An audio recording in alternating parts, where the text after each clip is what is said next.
Bienvenue à toutes et à tous. Aujourd'hui, on va plonger dans la pensée d'un philosophe qui a vraiment pris un bulldozer pour secouer les fondations de la connaissance. C'est une bonne image, le bulldozer. N'est-ce pas? Il s'agit de David Hume, le grand penseur écossais du XVIIIe siècle. Et notre mission, si on l'accepte, c'est de comprendre comment il a fait ce qu'on pourrait appeler un grand ménage intellectuel. Absolument. En poussant l'empirisme, donc l'idée que toute connaissance vient de l'expérience, vraiment jusqu'à ses limites les plus troublantes, alors, décortiquons ça.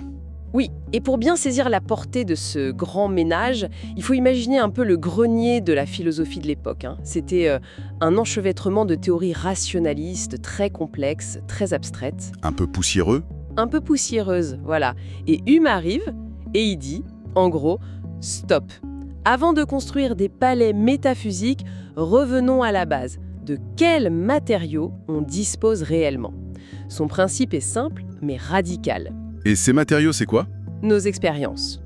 Uniquement nos expériences brutes et immédiates. Tout le reste, pour lui, est sujet à caution. D'accord. Alors, par où on commence un ménage d'une telle ampleur? Quels sont les premiers outils qu'il sort de sa caisse? Alors, il commence par trier ce qui se passe dans notre esprit. Et il fait une distinction très claire entre deux catégories, les impressions et les idées. D'accord. L'impression, c'est la sensation vive, directe, en temps réel. Par exemple, un enfant qui touche une flamme pour la première fois. Il ressent une douleur intense, brûlante. Voilà, ça c'est l'impression. C'est brut, c'est puissant, c'est indéniable. Et l'idée, du coup, c'est l'écho de cette douleur, c'est ça? Le souvenir, un peu estompé, qui fait qu'il ne va pas recommencer. C'est exactement ça. L'idée, c'est une copie plus faible, une sorte de réminiscence de l'impression. Mais là où la machine de Hume s'emballe vraiment, c'est quand il nous montre comment notre esprit joue avec ses idées. Il distingue les idées simples et les idées complexes. Ah, les idées complexes. C'est là que notre esprit sort la colle et les ciseaux et commence à fabriquer des choses un peu bizarres à partir de briques bien réelles, c'est ça? C'est une excellente analogie. Notre esprit peut prendre des impressions bien réelles, bien distinctes, qu'on a vécues séparément, et il les assemble pour créer quelque chose qui n'existe pas. L'exemple classique, c'est celui de l'ange. On a tous l'impression d'un corps humain, on a vu des corps humains, Oui. et on a l'impression d'ailes d'oiseaux, on a vu des oiseaux. L'esprit, qu'est-ce qu'il fait? Il prend ces deux briques, ces deux impressions réelles, et il les combine pour former l'idée complexe d'un ange, une créature que, pourtant, personne n'a jamais vue. Donc ce que Hume nous offre, au final, c'est une sorte de détecteur de croyances. Avant d'accepter une idée, que ce soit un ange, une licorne, ou un concept plus abstrait, il faut la passer au crible et se demander « Ok, où est l'impression originelle? Montre-moi l'expérience brute. » Précisément, si on ne la trouve pas, l'alarme du scepticisme devrait se déclencher. Prenons une idée comme celle du paradis. D'accord? Des jardins luxuriants, des portes en or, des rivières de vin. Chaque élément, si on y regarde bien, est une idée simple qui vient d'une impression agréable qu'on a eue sur Terre. Ah oui? Le paradis, c'est un collage de nos meilleures expériences. Et la question de Hume, c'est « Ok, cette idée complexe, est-ce qu'elle vient d'une impression directe du paradis ou est-ce que c'est notre imagination qui a fait une sorte de best-of de nos expériences terrestres ?» Pour lui, la réponse est assez claire. C'est limpide. D'accord, alors après avoir dépoussiéré nos idées bizarres, Hume s'attaque, si je ne me trompe pas, aux fondations même de la maison. Le ciment qui semble tout lier, la relation de cause à effet. C'est ça. Et là, il ne sort plus le chiffon, il sort le marteau-piqueur. C'est vraiment le pilier de toute la science qu'il remet en question. Comment ça? Prenons l'exemple le plus simple possible, 2 boules de billard. On voit la première boule frapper la seconde. Oui, et la seconde se met en mouvement. Voilà. Attendez, là on est d'accord. La première boule est la cause du mouvement de la seconde. C'est une évidence, on le voit de nos propres yeux. C'est ce que notre esprit conclut, oui. Mais Hume nous arrêterait tout de suite en demandant « Qu'avez-vous réellement expérimenté ?» J'ai vu. On a vu un événement, le contact, puis on a vu un second événement, le mouvement. On a observé une succession, mais on n'a jamais vu la causalité elle-même. Comment ça? On n'a pas perçu avec nos sens une sorte de force invisible, de connexion nécessaire qui lie les deux. Ce lien, ce n'est pas une impression, c'est une conclusion que notre esprit tire par habitude. Par habitude? C'est vertigineux. C'est la même chose pour la gravité alors. Je ne vois pas la gravité, je vois juste la pierre qui tombe. Exactement. Nous expérimentons la chute, et notre esprit crée le concept de gravité pour l'expliquer. Et pire encore, comment être certain que la gravité existera toujours? Nous n'avons pas l'expérience de toujours. Donc toute la science, toutes les lois de la physique, ce ne serait qu'une superstition bien organisée. Comment on peut envoyer des fusées sur la Lune si on n'est pas certain de ça? Alors, attention, c'est là que sa pensée est nuancée. Il ne dit pas qu'il faut cesser de croire que la fusée va décoller. Il fait une distinction qui est cruciale entre la croyance justifiée et la certitude absolue. D'accord. Croire que le soleil se lèvera demain est une croyance extraordinairement bien justifiée. On a une quantité massive d'expériences passées qui vont dans ce sens. Mais ce n'est pas une certitude logique comme 2 + 2 = 4. On n'a pas l'expérience du futur, donc on ne peut pas en avoir une certitude absolue. L'habitude, pour Hume, est un guide indispensable pour la vie, mais ce n'est pas une preuve logique. Il y a l'exemple de la dinde de Bertrand Russell qui illustre ça de manière assez cruelle, je crois. Oui, parfaitement. Une dinde, dans une ferme, est nourrie chaque matin à 9 heures. Jour après jour, elle accumule les expériences. Elle en vient à croire très fermement que l'arrivée du fermier cause l'arrivée de la nourriture. Sa croyance est justifiée par des centaines d'observations. Exactement. Et puis le matin de Noël, le fermier arrive et lui tord le cou.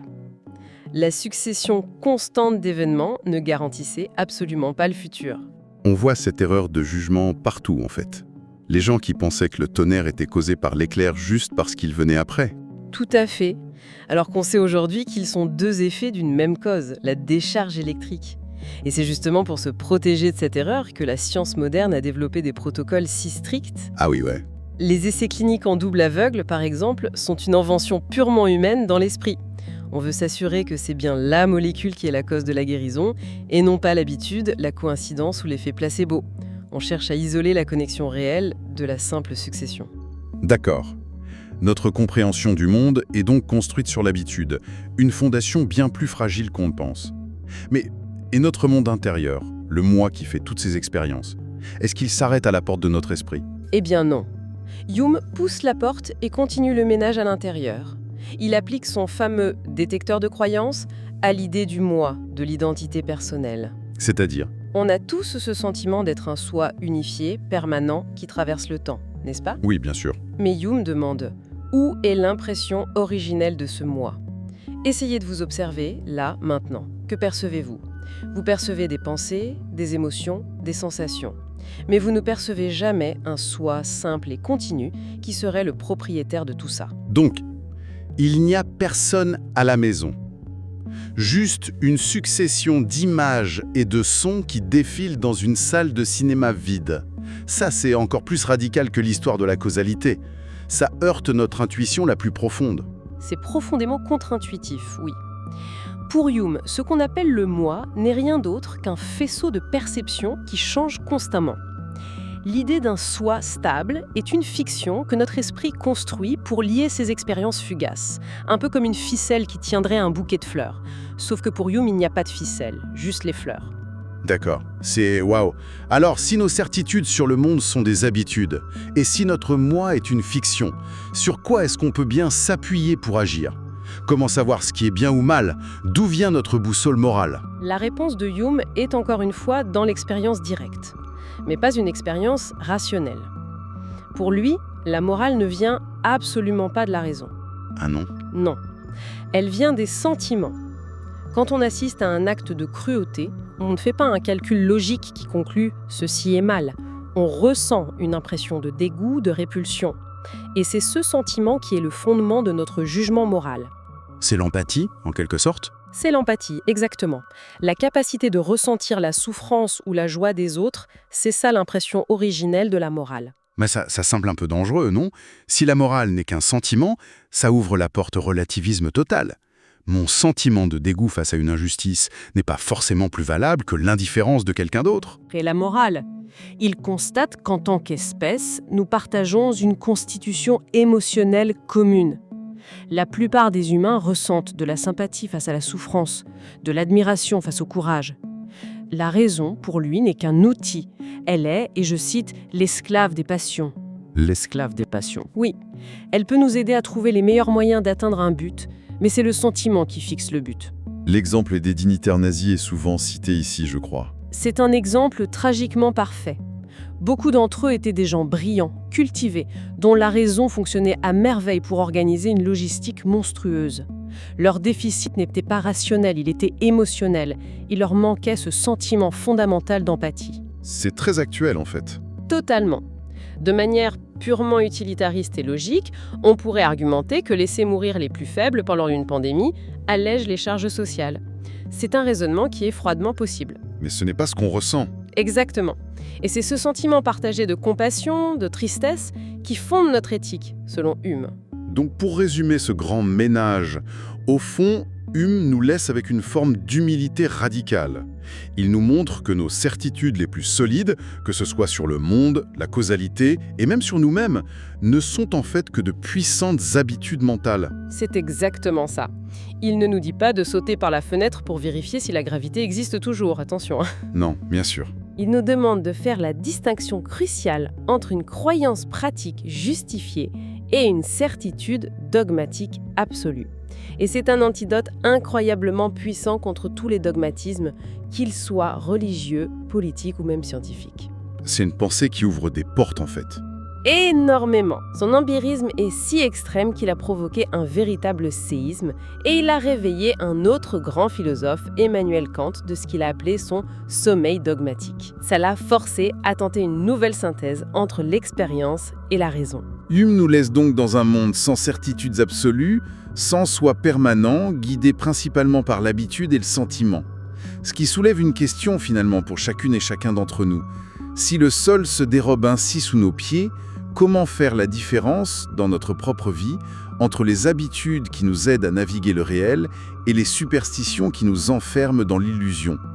Et si nous ne sommes qu'un faisceau de perceptions fugaces, qu'est-ce que cela signifie vraiment de vouloir construire une vie qui ait du sens ?